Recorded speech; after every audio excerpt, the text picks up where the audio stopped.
The transport shuttle rattled through atmospheric entry, and Maya Chen pressed her forehead against the cold viewport, watching 3 moons rise over the alien horizon. She'd left Earth 6 months ago with nothing but a duffel bag and a scholarship to the most prestigious combat academy in the known galaxy. Now, staring at the bioluminescent forests of Kalar Prime, she wondered if she'd made a terrible mistake. First time off-world? The voice belonged to a Thraxian sitting 2 rows back, his chitinous exoskeleton clicking as he shifted. His translator rendered his words in flat, emotionless English. That obvious? Maya didn't turn around. You have that look. Wide eyes. Shallow breathing. Fear disguised as wonder. I'm not afraid. The Thraxian made a sound like grinding metal. Laughter? Maybe. Everyone says that before they see what the Academy does to washouts. Maya finally glanced back. The alien was massive, easily 3 meters tall, even-seated, with compound eyes that reflected the cabin lights in fractal patterns. You a student too? 2nd year. Tactical Division. You? Combat Specialist Track. The clicking intensified. Definitely laughter. A human? In Combat Specialist. That's rich. Most of your kind wash out in the first week. Wrong gravity. Wrong atmospheric pressure. Wrong bone density. Earth might be a hellhole by galactic standards, but it doesn't prepare you for real training. Maya turned back to the window. She'd heard variations of this speech 100 times during the selection process. Humans were fragile. Humans were slow. Humans broke easily. The fact that Earth was classified as a Class 12 Deathworld meant nothing to species who'd evolved on garden planets with 0.7 standard gravity and breathable atmospheres that didn't actively try to kill you. Thanks for the vote of confidence, she said. Just being realistic. No offense intended. None taken. Maya smiled, but there was no warmth in it. I'll try not to die too quickly. The shuttle touched down with a hydraulic hiss.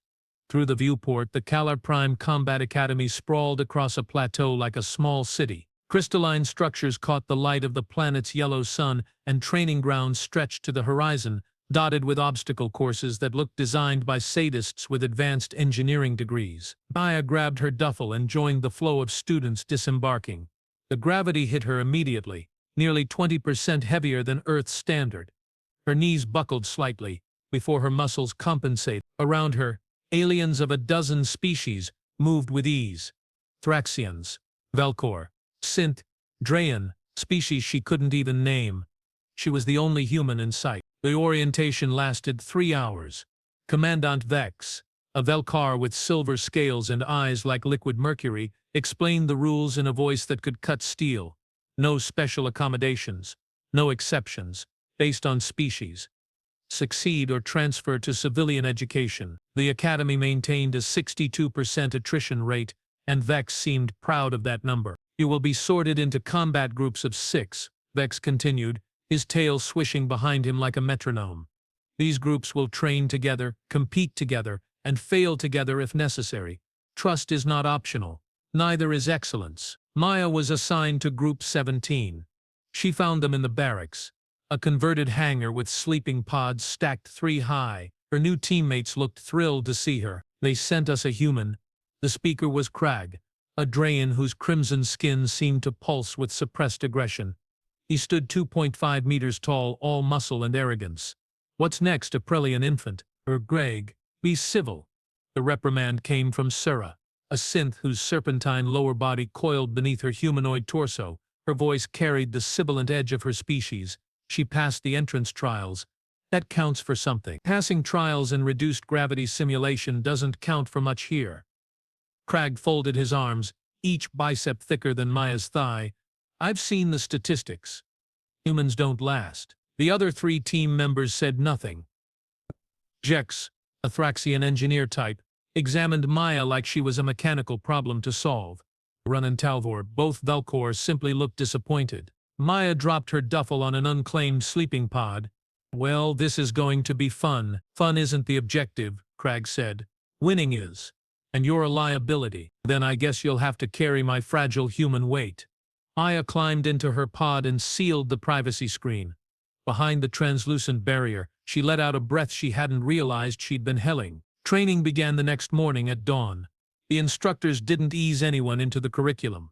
They threw Group 17 into a live fire exercise in terrain that shifted between swamp, desert, and Arctic tundra every 20 minutes. Maya's environmental suit compensated for temperature, but the gravity never let up, and the simulated enemy drones didn't care about species limitations. She struggled. God, how she struggled. Every step felt like wading through concrete. Her reaction times, lightning fast on Earth, seemed glacial here. Cragg saved her life twice in the first hour, his massive frame absorbing weapons fire that would have vaporized her. "Stay behind me," he growled during a brief respite. "You're slowing us down." Maya wanted to argue, but her lungs burned too badly for words. She nodded instead. They failed the exercise. Badly. Group 17 placed 42nd out of 50 teams, and the instructors made sure everyone knew it. That night, Maya lay in her pod and considered quitting. The academy provided transport back to Earth for washouts. No questions asked, no shame attached. She could go home, finish her degree at a normal university, live a normal life. Nobody would blame her for trying and failing. She thought about her mother's face when she'd told her about the scholarship, the pride, the fear, the certainty that Maya was special enough to succeed where others had failed. "Screw it," Maya whispered to the darkness.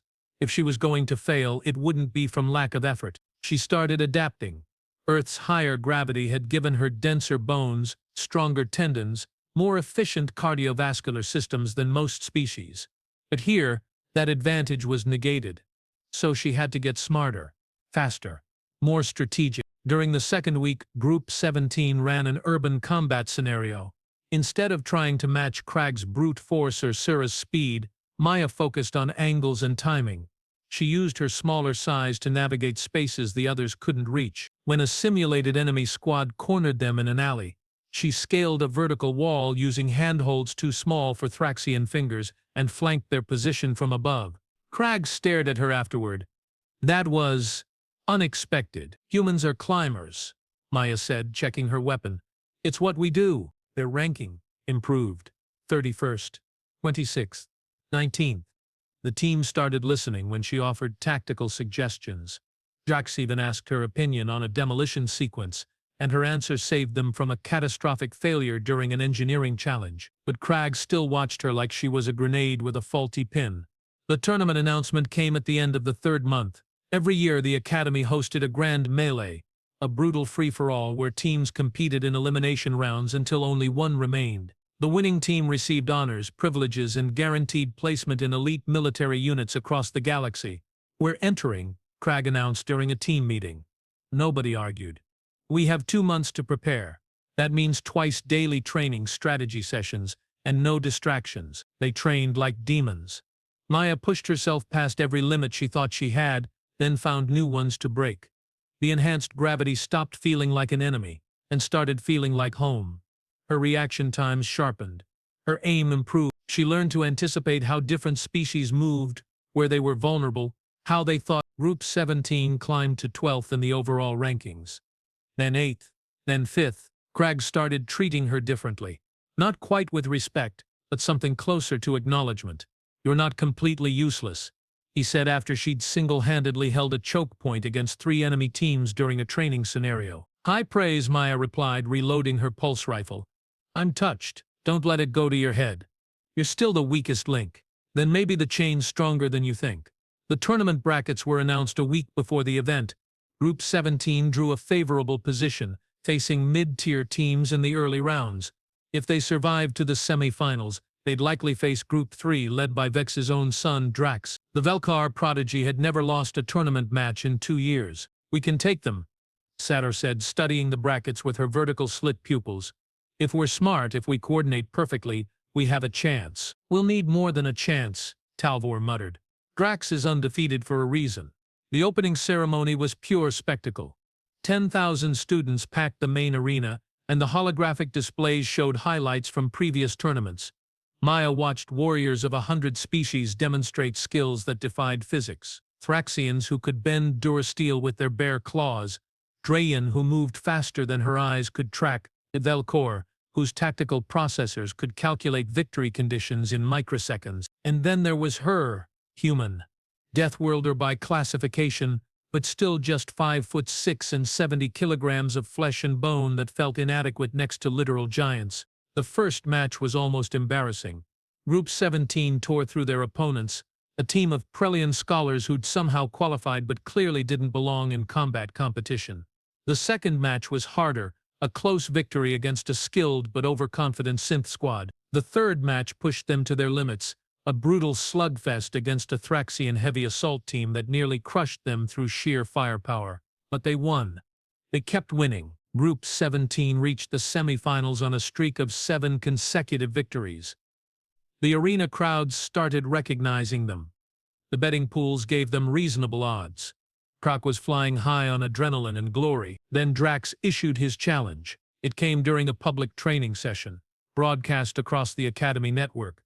Drax, resplendent in ceremonial armor that probably cost more than Maya's entire education, stepped into their practice ring uninvited. "Group 17, he said, his voice amplified by the arena's acoustics.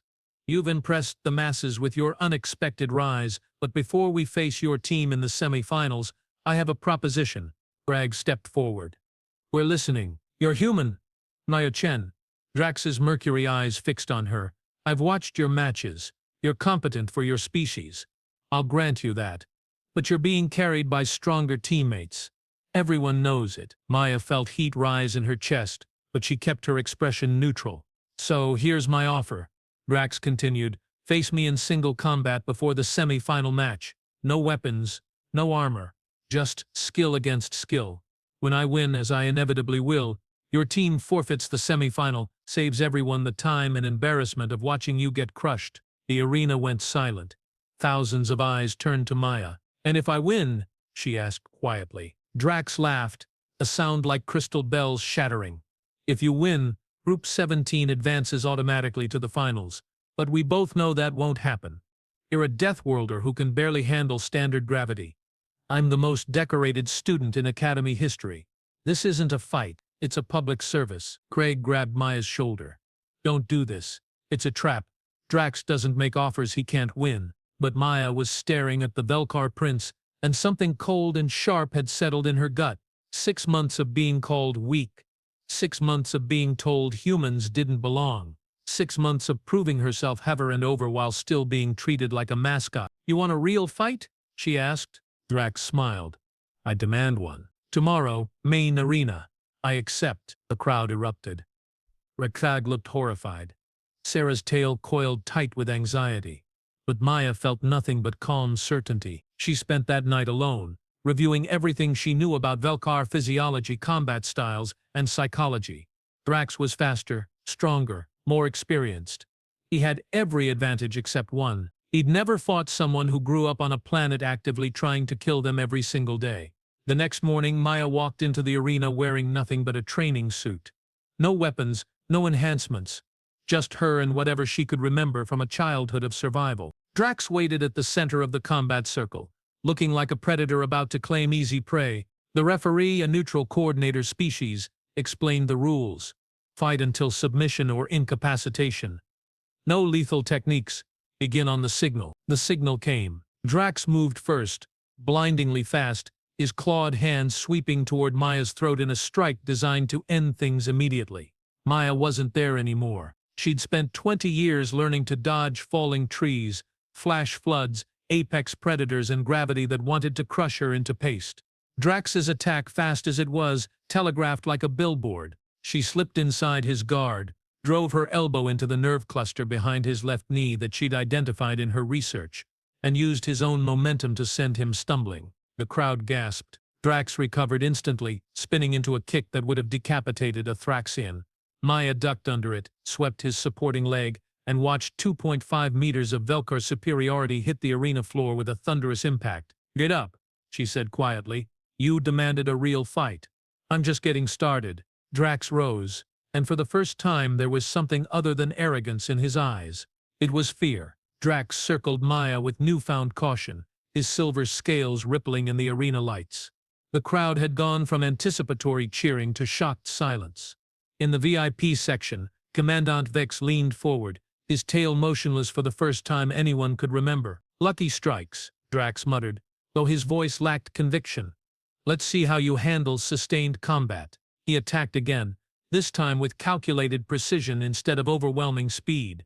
A feint high, strike low, followed by a grappling attempt designed to use his superior mass. Classic Velcor tactical doctrine, perfected over centuries of warfare. Maya had read about it last night. She rotated with his momentum, used his own grip against him to create leverage, and suddenly Drax was airborne. For half a second, the most decorated student in Academy history flew through the air with an expression of alatus bewilderment. Then he crashed into the arena floor. Again, Maya didn't gloat, didn't showboat. She simply reset her stance and waited. Earth's gravity is 1.3 times standard galactic measure, she said, conversationally. That means every single day of my life, I've been training under conditions 13% harder than this. Every step, every movement, every breath. You wanted to know what a Deathworld does to its children. It makes them stronger than they have any right to be. Drax climbed to his feet, breathing hard now. Blood, darker than human blood, trickled from a split on his forehead. You think gravity is enough? I've trained since I was 4 years old. Elite instructors, military conditioning, genetic optimization. Yeah? Maya smiled without humor. I had a planet that spawned hurricanes, earthquakes, and predators with fangs as long as your arm. Beat that curriculum. He came at her again, fury overriding strategy. This was the mistake Maya had been waiting for. Angry opponents made errors. Desperate ones made fatal ones. She let him get close, absorbed a glancing blow that would leave bruises for weeks, and drove her fist into his solar plexus with every ounce of strength her Deathworld body possessed. The impact sounded like a bass drum. Drax's eyes went wide, his mouth opened in a silent gasp, and his knees buckled. Maya caught him before he collapsed completely, lowering him almost gently to the arena floor. Yield, she said quietly, for his ears only. There's no shame in it. But yield now, or I'll make this hurt worse. For a moment, pride warred with pragmatism in Drax's mercury eyes. Then he tapped the floor twice, the universal signal of submission. The referee's voice boomed across the arena. Victory to Maya Chen of Group 17. By the terms of the challenge, Group 17 advances automatically to the tournament finals. The crowd exploded, half roared approval. The other half shouted protests and accusations. Maya helped Drax to his feet, supporting his weight as medical staff rushed forward. How?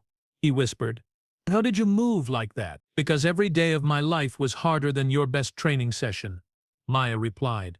You prepared for combat. I prepared for survival. There's a difference. Commandant Vex appeared beside them, his expression unreadable. Miss Chen, that was illuminating. Drax, report to medical. We'll discuss this later. As Drax limped away with the medics, Vex studied Maya with those liquid mercury eyes. You understand what you've done? Beat your son in fair combat, humiliated the favorite in front of 10,000 witnesses, made enemies of everyone who bet against you, and now you'll face Team Alpha in the finals, a group that's won 3 consecutive tournaments and has been studying your techniques for weeks. Vex's tail swished once. I hope you're prepared for the consequence. Maya met his gaze without flinching. I've been preparing my whole life. Group 17's celebration that night was subdued. They'd won advancement to the finals, yes, but now they faced an opponent that had demolished every team unlucky enough to face them. Team Alpha consisted of 6 Drayan warriors, each a combat specialist with kill counts in active military service. They didn't just win matches, they annihilated opponents. We need a new strategy, Satter said, her coils tight with tension. Everything we've used so far, they've seen, they'll counter it. Then we do something they haven't seen, Maya said. She'd been thinking about this since the challenge match ended. We change the entire approach. Instead of playing to our strengths, we exploit their expectations. Crag frowned. Explain. They expect heavy assault from you, speed from Syrah, engineering solutions from Jex. They've got counters ready for all of it. Maya pulled up holographic recordings of Team Alpha's previous matches, but what they haven't prepared for is chaos. Unpredictability. Humans are endurance hunters. We don't chase prey by being faster. We chase by being relentless and completely insane from the prey's perspective. You want us to be unpredictable? Talvor looked skeptical. Against the most disciplined team in the academy? I want us to be human, Maya said. All of us. For one match, forget your species advantages. Fight like you're from Earth. Adapt, improvise, overcome. Make them react to us instead of executing their perfect plan. It was insane. It violated every tactical principle the Academy taught. It required every team member to abandon their training and trust in something as nebulous as human instinct. Crag was silent for a long moment. Then he grinned, showing teeth that could bite through starship hull plating. Screw it. Let's be Deathworlders. They spent the next 5 days training like nothing the Academy had ever seen. Instead of formations and doctrine, they practiced chaos. Random attacks from impossible angles, feints that made no tactical sense, movements that violated viscid energy use in favor of psychological impact. Jex rigged explosives that served no purpose except confusion. Ryan and Talvor learned to fight without their usual calculated precision, embracing messy brawling. Sarah practiced strikes that ignored optimal targeting in favor of theatric intimidation. And Maya taught them all the most important lesson Earth had given her. Survival isn't about being the strongest. It's about being the one still standing when the dust settles. The night before the finals, Commandant Vex summoned Maya to his office. The room was austere, decorated only with commendations and weapons from 100 campaigns. Sit, Vex said. It wasn't a request. Maya sat. You've caused quite a disruption, Miss Chen. The betting pools are in chaos. My son refuses to speak to me. And Team Alpha has filed 3 separate complaints about your challenge match, claiming it violated the SID of competition. Did it violate the rules? No. Which is the only reason you're sitting here instead of being expelled. Vex leaned back in his chair. I've reviewed your entrance examinations. Top percentile in tactical analysis. 98th percentile in adaptive problem solving. 72nd percentile in raw physical capability, which is extraordinary for a species operating under enhanced gravity. Is there a question in there? Vex's tail twitched. Amusement, maybe? Why did you come here? You could have attended any civilian university on Earth, lived a comfortable life. Instead, you chose the one place in the galaxy designed to break you. Maya considered the question carefully. Because comfortable wasn't enough. Earth spends its whole history trying to kill everyone on it. We survived anyway. That means something. I wanted to prove it meant we could compete with anyone in the galaxy. And have you proven it? Ask me after tomorrow. Vex stood, moving to a weapons case on the wall. He removed an object and placed it on the desk between them. It was a small crystal, pulsing with inner light. This is a Caloran meditation stone, he said. Warriors carry them into battle as a reminder of why they fight. My father gave me his before I entered officer training. I'm giving you this one. Maya stared at the crystal. Sir, I can't accept this. I'm not even Calaran. No, but you understand something most students here will never grasp. Strength isn't about physical power or tactical superiority. It's about refusing to quit when every logical reason says you should. Vex pushed the crystal toward her. Tomorrow you'll face opponents who should defeat you easily. They're veterans. You're a first-year student. The odds are impossible. I know. Good. Because I want you to win anyway. Show them what a death world creates. Show them what humanity means. Maya took the crystal. It was warm against her palm. I'll do my best. Miss Chen, if your best is what you showed against my son, Team Alpha should be terrified. The finals took place in the Grand Arena, a massive structure that could hold 50,000 spectators. Every seat was filled. Every screen across the Academy network was tuned in. This was the event of the academic year. Team Alpha entered first, each member a mountain of muscle and scarred scales. They'd painted their faces with war symbols, an intimidation tactic as old as warfare itself. The crowd roared approval. Group 17 entered second. No face paint, no theatrics, just 6 warriors who'd learned to embrace chaos. The arena for the finals was different from standard matches. Instead of open ground, it was a multi-level nightmare of corridors, platforms, and hazards. Gravity fluctuated between zones. Some areas were flooded, others were on fire. It was designed to test every skill a combat specialist might need. The starting klaxon sounded. Team Alpha immediately executed a textbook advance, moving in perfect formation toward the center high ground. It was the obvious strategic choice. Control the high ground, control the battlefield. Group 17 scattered in 6 different directions. What are they doing? Someone in the commentator booth shouted. That's tactical suicide. Maya was already 3 levels up, using handholds that weren't meant for climbing. She could hear Team Alpha's leader barking orders, trying to decide which scattered target to pursue. Confusion. Perfect. Jex's first explosive went off in a corridor Team Alpha wasn't even near. The blast served no tactical purpose except to make noise and draw attention. The second explosive created a smoke screen that blocked visual sensors. The third actually collapsed a platform, cutting off Team Alpha's fastest route. "They're not fighting," the commentator said. "They're just causing chaos." Exactly. Sarah ambushed the first Team Alpha member in a flooded zone, her serpentine body perfectly suited for underwater combat. She didn't try to win. Just harassed, struck, retreated, leaving her opponent disoriented and furious. Crag faced two Team Alpha warriors simultaneously in a narrow corridor. Instead of using his strength advantage, he fought defensively, blocking, redirecting, making them waste energy while he conserved his. It went against every Draenin instinct, but it worked. They exhausted themselves trying to break through his guard. Reinen and Talvor played hit and run, appearing from impossible angles, striking, vanishing before retaliation. They turned Team Alpha's coordination against them, making the warriors hesitate, second-guess, worry about friendly fire. And Maya hunted. She moved through the arena like a ghost, using her Deathworld-honed senses to track Team Alpha's leader, a scarred veteran named Grath, who'd survived actual combat deployments. He was the keystone. Remove him, and the team's coordination would fracture. She found him on the central platform, directing his team through a communications device. He never saw her coming. Maya dropped from above, every bit of her earthborn weight concentrated into a falling strike that drove Grath to his knees. Before he could recover, she had his communication device and was already moving. "Alpha Team, this is Grath," she said into the device, perfectly mimicking his voice with an audio modulator she'd borrowed from Jex. "Regroup at position Delta, northwest quadrant." She watched from her perch as Team Alpha, trusting their leader's voice, abandoned their positions and rushed toward the northwest quadrant, which was exactly where Crag, Sarah, and the others were waiting. The ambush was beautiful. Team Alpha walked into a coordinated assault from opponents they thought were scattered and disorganized. By the time they realized the deception, 3 of their members were eliminated. Grath figured it out then. His roar of fury echoed across the arena as he realized he'd been manipulated by a first-year human using tactics that violated every doctrine he'd ever learned. "You think you're clever?" he snarled, searching for Maya. "Come down here and fight with honor. Honor is for people who can afford it." Maya called back. "I'm from a death world.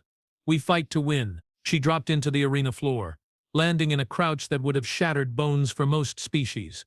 Wrath charged, all discipline abandoned, pure rage driving him forward. Maya didn't try to match his strength. She used his momentum, his anger, his certainty that he should be winning. Every dodge, every redirect, every strike designed not to damage, but to enrage further. The remaining Team Alpha members closed in, trying to support their leader. But Group 17 was there too, and now it was 3-on-3, with Grath so focused on Maya that he'd become a liability to his own team. Sarah eliminated another opponent with a submission hold that cut off oxygen. Crag outlasted his opponent in pure endurance, waiting until the Draenin warrior's muscles failed from overexertion. Talvor and Ryan worked together to trap the last Team Alpha member in a zone with fluctuating gravity and simply waited for physics to do their work, which left Grath and Maya. "You've lost," Maya said, circling the massive Draenin. "Your team is down. You can yield with dignity." "Never," Grath spat. "I don't lose to children. I don't lose to humans. I don't Then I guess you're learning something new today." He came at her with everything he had. Decades of training, combat experience, physical superiority. It should have been enough. It would have been enough against almost anyone else. But Maya Chen had grown up on a planet where the atmosphere could kill you, the wildlife could eat you, and the geology could swallow you whole. She'd learned to survive tsunamis, earthquakes, and predators that made Draenin warriors look cuddly. She'd learned that survival wasn't about being the biggest or the strongest. It was about being the one who refused to die. Grath's final attack was a devastating combination that would have ended most opponents. Maya absorbed it, let it hurt, let it drive her to one knee, let Grath think he'd won. Then she surged upward inside his guard and delivered a strike to his throat that collapsed him like a puppet with cut strings. The arena went silent. The referee's voice cracked slightly as he made the announcement, "Victory to Group 17. New tournament champions. The crowd's roar was deafening. Maya stood there, breathing hard, barely believing it had worked. Around her, Group 17 was celebrating, screaming, hugging each other. Krug picked her up and spun her around despite her protests. "We did it," Sarah was shouting. "We actually did it." "You did it," Krug corrected, setting Maya down and looking at her with something like awe. "You crazy Deathworld lunatic. You actually did it." The awards ceremony was a blur. Commandant Vex himself presented them with championship medals, and when he placed Maya's around her neck, he leaned in close. "You proved your point, Miss Chen. Humanity belongs here. Never doubt it again." The celebration lasted 3 days. Group 17 became celebrities overnight. The media wanted interviews. The betting pools wanted to know how they'd pulled off the impossible. Other students wanted to know their secrets. Maya gave them all the same answer. "We fought like humans. That's all." 6 months later, graduation approached. Group 17 had remained together, their bond forged in impossible victory. They'd be assigned to different units across the galaxy, elite positions earned through championship glory. The night before graduation, Maya found herself alone in the arena where she'd beaten Drax. The lights were dimmed. The space was quiet. "Reflecting on your triumph?" The voice belonged to Drax, emerging from the shadows. His wounds had healed, though pride might take longer. "Reflecting on the journey," Maya said, wondering if it was worth it. "Was it?" She considered the question. "Yeah, I think it was. I proved humans can compete, that we're not just Deathworld survivors but actual warriors." Drax stood beside her, looking out at the empty arena. "You taught me something that day. I'd been told my entire life that superiority came from genetics, training, resources, but you had none of those advantages and still won. It forced me to reconsider everything." "What did you conclude?" "That maybe the deadliest weapon isn't physical strength or tactical genius. It's refusing to accept that you've lost." He turned to face her. "Your species is terrifying, Maya Chen. Not because you're strong, but because you're too stubborn to quit." Maya laughed. "High praise from the second-best fighter in Academy history." "Second best," Drax agreed with a wry smile. "A position I've made peace with." They stood in companionable silence for a moment. Then Drax extended his hand, human style. "It was an honor being defeated by you." Maya shook it. "The honor was mine. You demanded a real fight. I just gave you what you asked for." Graduation day arrived with perfect weather. Maya stood with Group 17, wearing their medals with pride, ready to take on the galaxy. Commandant Vex gave a speech about honor, duty, and the warrior spirit. But Maya barely heard it. She was thinking about Earth, about her mother's face, about every person who'd said humans were too weak, too fragile, too limited. She was thinking about a scared girl on a shuttle, wondering if she'd made a terrible mistake. And she was thinking about the warrior she'd become. After the ceremony, as families celebrated and tears were shed, Krag pulled Group 17 together one last time. "We're being scattered across the galaxy," he said. "Different assignments, different wars, different lives, but we'll always be Group 17 will always be the team that showed the galaxy what Deathworlders can do." "What humans can do," Maya corrected gently. "Let's be specific." "Fine," Krag grinned. "What humans can do when they're properly motivated and slightly insane." They all laughed. They'd earned it. Maya returned to Earth once before her assignment began. Her mother cried when she saw the championship medal. Her father, usually stoic, couldn't stop smiling. Her younger siblings bombarded her with questions about aliens and battles and whether she'd really beaten someone twice her size. "It's all true," Maya told them, "every impossible bit of it." "Are you going back?" her mother asked. "Yes. The galaxy needs a few more Deathworlders keeping things interesting. Then make us proud." "I already did," Maya said. "Now I'm going to make them respect us." 6 months after graduation, reports started filtering back to Earth. Commander Maya Chen leading mixed-species strike teams in frontier conflicts, using tactics that made no sense until they worked perfectly, turning impossible situations into victories through sheer stubborn refusal to accept defeat. The galaxy was learning what Earth had always known: humans didn't survive by being the strongest or the fastest or the smartest. They survived by being absolutely unwilling to quit. And sometimes that was the most dangerous weapon of all. Years later, the Academy's combat curriculum added a new course, Deathworld Tactical Analysis. It studied how species from high-gravity, hostile environments approached combat differently than those from garden worlds. The primary case study was Maya Chen's tournament victory. And every student, regardless of species, learned the same lesson. Never underestimate someone from a planet that spends every day trying to kill them, because they've already survived worse than you can imagine. And they're not afraid to prove it.